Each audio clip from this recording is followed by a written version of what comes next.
I'm Cynthia James, and this network is about changing lives one woman at a time.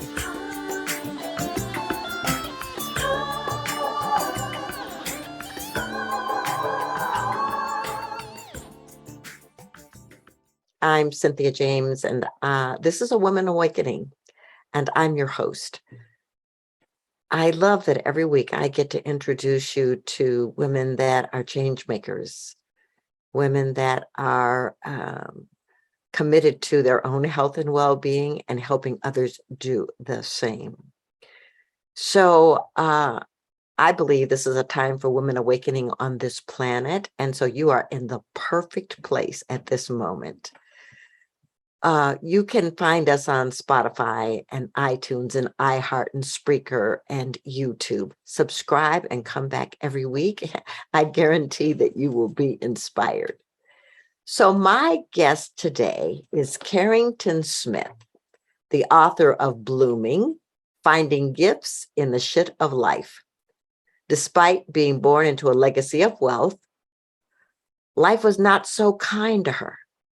Carrington has survived sexual assault, 2 divorces, mountains of debt, abuse, religious manipulation, and the loss of close friends.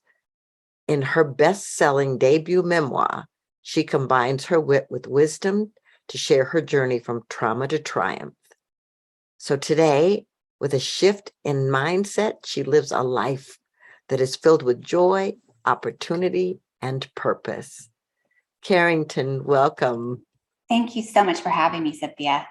Well, I'm really grateful to be here. And I just want to start with, how you were brought up, how you grew up.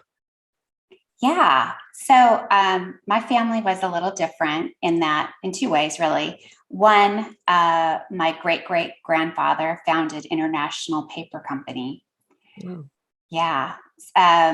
And so there was this legacy or sort of hangover of the wealth carried on for a bit, but at one point, there really wasn't much money left.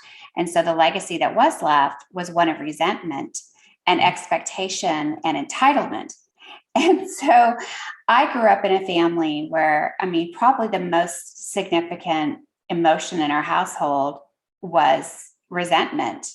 And, we're born into this legacy. Some of that was maintained. A lot of they were very concerned with social status and maintaining relationships in various country clubs and social groups and all of that. But they didn't really have the money anymore to live at that level. And so it really caused a bit of stress in the family because the money that was left, people were fighting over it and who got it and all of that. I was the baby. And so my parents were very religious. And that's the other way that our family, I think, is somewhat different in that I was born on the East Coast. We relocated to the West Coast, and my parents discovered religion when they got there and used religion as a form of manipulation to control us. And one of the ways they did that was they decided that since my brother was the firstborn male and my sister was the firstborn female, that they should receive more and be given more. And since I was the baby, I would get the leftovers. And to help people understand that, to give a real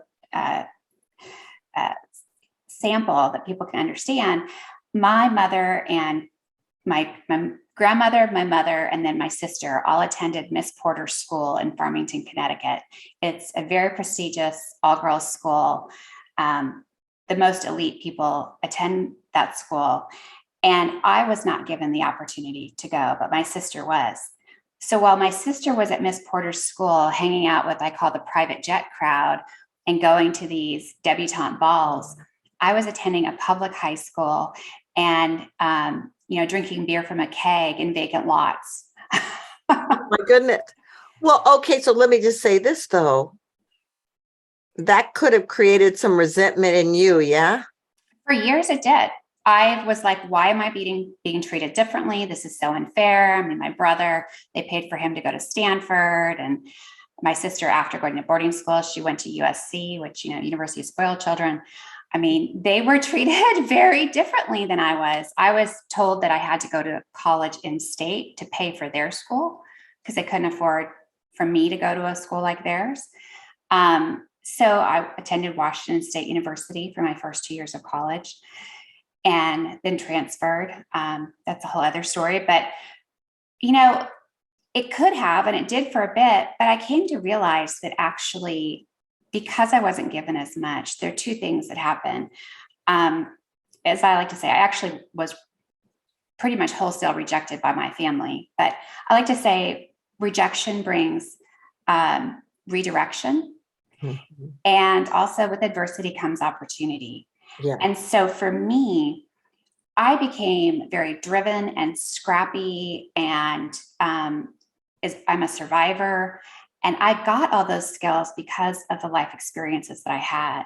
And if I'd lived this cushy life, I wouldn't be that person today. And it's those skills that have made me become who I am today. And thankfully, my focus is not on material possessions or position in society. What I crave and what I love is surrounding myself with quality people who are, just have a very open, beautiful spirit where we share and support each other. And I think I've ended up in a completely different place, and I'm really happy with where I am. Yeah. Well, I love that. When I was reading your bio, I understand where you came from, not from the wealth perspective, but from overcoming. And I too believe that everything that happens to us makes us who we are. And so I want to just talk a little bit about your personal experiences, the two divorces and the assault and all of that. How did you navigate that to get back to center? Well, it took a lot of time. I mean, I don't want people to come away saying, oh, she just sprung back and everything was, hunky dory. That's not what happened. I mean, I really suffered. And there were times where I suffered from, wanting to kill myself. I mean, I had those moments. But I guess probably one characteristic of my personality is I am definitely a positive thinker. And so even in the worst of times, I was always determined to get to something better, and, decided to do therapy and did a lot of work, all kinds of different things as far as, actual therapy, but also self-help books and healing hypnosis and just trying all kinds of things. But it was really after my second divorce that everything kind of gelled for me. And that is, I was literally laying on the floor of my closet, sobbing. I'm sure we've all been there. And a friend of mine called me and said, Carrie, you may not want to hear this right now, but with adversity comes opportunity. And in that moment, I came to realize that while I was mourning everything that I had lost in the divorce, if I shifted my perspective to everything I was gaining, which is a blank slate, I was no longer beholden to meeting his expectations and desires. I could actually bloom into who I really was and be all about, decorating the house the way I wanted it, and, finding out who I was and what I liked, and just really blooming into my greatness. When I suddenly realized that the divorce was actually a blank slate and a ticket to a new life, when I looked at it from that direction, as opposed to woe's me, look at all I've lost, that was transformative for me. And because of that experience, as things happened to me after that, I began to shift my mindset more quickly, where every time something bad happened, I would look for the opportunity in it and trust and know that there was a gift or an opportunity that was going to come from it. And so I like to say mindset is a muscle. And so the more you flex it and you train your brain when something bad happens to start looking for the good in it, you heal that much more quickly. And again, it's really important to say, I am not minimizing the traumas and tragedies of other people. I'm a true believer that we have to fully experience them and express them. I think one of the reasons it took me so long to get there was because I didn't talk about things for years. I mean, I did, but when I suppressed things and said, I'm good, everything's fine, I was lying to myself and I continued to suffer and I couldn't get better. It wasn't until I owned what had happened to me and claimed it and understood this was really part of who I was. But how was I going to view that? Was I going to say, I've been victimized, woe's me? Or was I going to say, I'm going to use what happened to me to propel me forward? And that's Yeah. the choice I made. Yeah. I really honor that because, first of all, I believe secrets are toxic. Yes. They keep us spinning. And when you get to the place of taking ownership of what happened to you and the responsibility that you participated in whatever happened, then you get to take a new life. So I want to talk about your book. And so what would you say is the most important message of the book? I think it really is the mindset thing. I opened the book talking about the sexual assault, and that experience is one of those experiences where people go, how can you find the good in that? I mean, I hear that again and again, like, how can you find the good in being raped? Wow. It took me years, but one of the things I did is I did a lot of reading, and one of the books I read was The Gift of Fear by Gavin de Becker. And in that book, he talks about not just the gift of fear, but he also shares his personal story. And that is, he had this horrifically violent childhood. And instead of pushing it down and saying that didn't happen, he owned that experience and said, my ability to identify violent behavior in others is a gift. And he used it to propel him to greatness, advising CEOs, CFOs, the president of the United States, celebrities. He created this whole business around it. And so looking at that example, I realized, let's look and see what gifts I got from this and how can I claim them and use them to propel me forward. And as opposed to this experience being a drain on me. And what I found was that people would tell me all the time that I have presence. And I like to say it's a quiet confidence. And I kind of thought about it and I realized that comes from that experience and other similar experiences like it, where I know I will get through something. When I enter a room, I'm showing up as, I'm here. I know I'm going to succeed. I know I'm going to get through this. There's sort of that quiet confidence of just being able to own it because I've been through so much. I know I'm going to get through whatever else life brings me. Right. And that gift came from that experience. Right. So you're talking about resilience here. Yeah, absolutely. And really learning to stand in your power. And so you and I don't know each other, but the life I live today and everything that I do comes from what you just spoke about, is like using the experiences to create the life that I want and deserve. And so yes. I want to say, this is your first book. Did you know how to write a book? No. I had written some short stories over the years and really kind of was like, who would care? Like, I'm just an ordinary person. As I like to say, I'm not a celebrity. I'm not a business titan. I'm not any of the things that drive people to buy your book. But when COVID hit, I had this epiphany, and that is that we were all experiencing a universal trauma. Mm-hmm. And suddenly I understood that I was handling this experience much differently than the vast majority of people. And I realized it was my life experiences that made me handle this experience differently. And I realized that it was my very ordinariness that was so compelling. And so when I had that moment, I didn't just feel like I wanted to write a book. I felt compelled that I had to write a book. And so with that spirit, I shut myself away, basically took some trips. So I had some alone time, and I wrote the book in 3 months. I wrote it as a gift to everyone else out there it's just been a rough few years. And I want people to understand that we can get through this stuff. And hopefully by sharing my story, it can kind of act as a roadmap for people to see, I've had those similar experiences and this is how she got through it. Maybe I can draw on that and learn something from it. And the experience, I like to joke the book, there's something in there for everyone between divorces and sexual assault, sexual harassment, debt, all of that. There's something in there for everyone because we've all had those experiences. But it really was written as a gift to everyone else. So, well, what's wonderful about that is that, first of all, the acknowledgement that humanity got sat down, and yeah. and as a part of that, we didn't know what to do because we had been busy doing. And so now it's like we have to be with the things.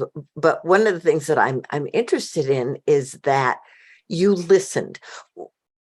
We have an intuitive knowing that's encoded in us. And you listen to being compelled to the urgency of getting that message, that gift out into the world to support people. So was that something you always had, or was that something you learned as a result of all the things you went through? That's interesting that you asked that, because there's a whole chapter in the book about intuition.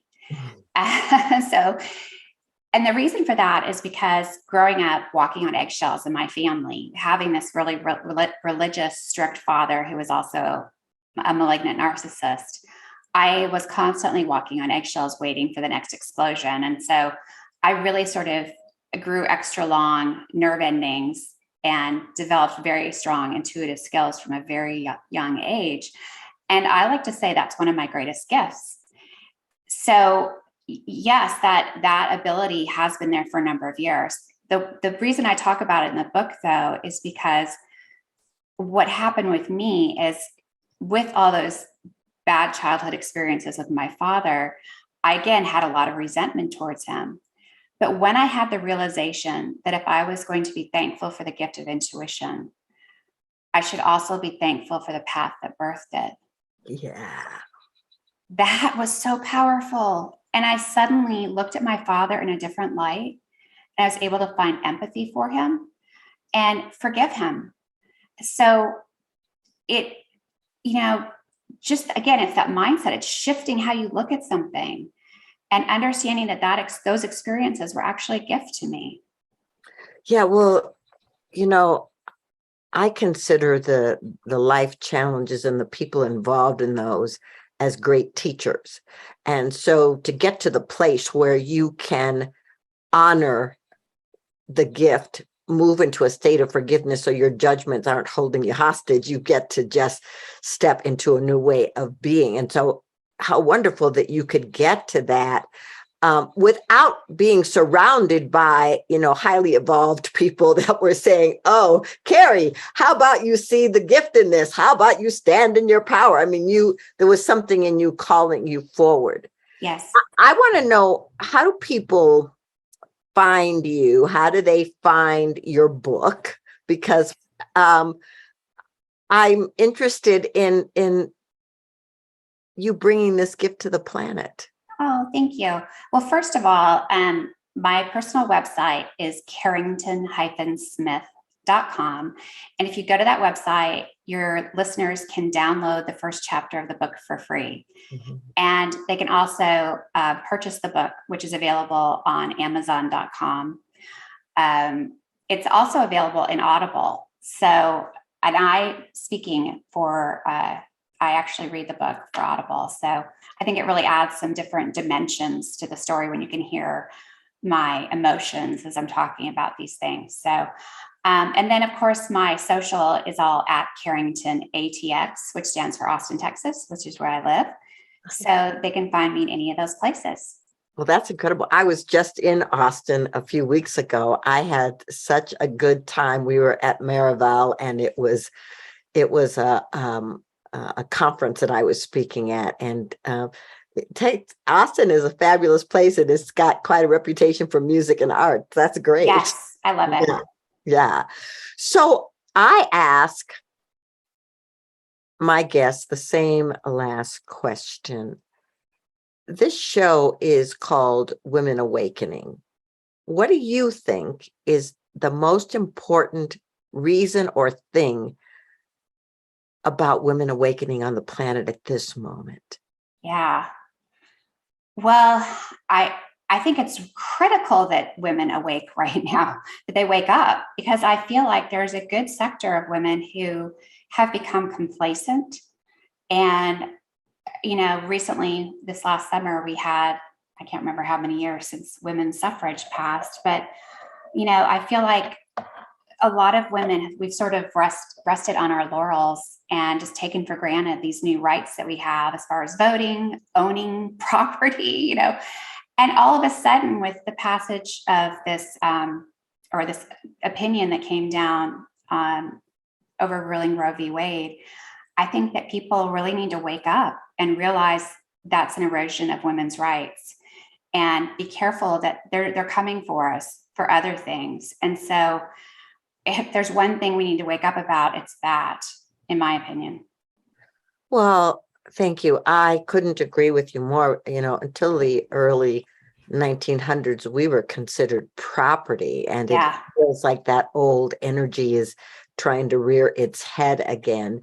But we have women like you who are standing up, bringing their voices forward, writing books, teaching, healing, speaking. So I'm so grateful that you're on the planet. I'm so grateful that you're bringing your voice and your experience to empower others.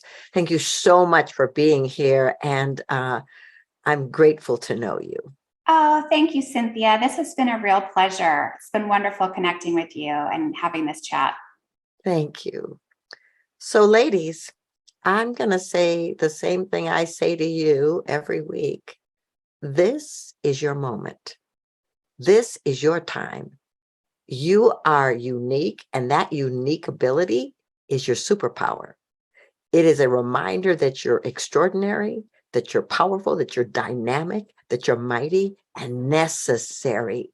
Your energy, your gifts, and wisdom are necessary and essential on this planet. I look forward to introducing you to more women, and I will see you soon. Many blessings.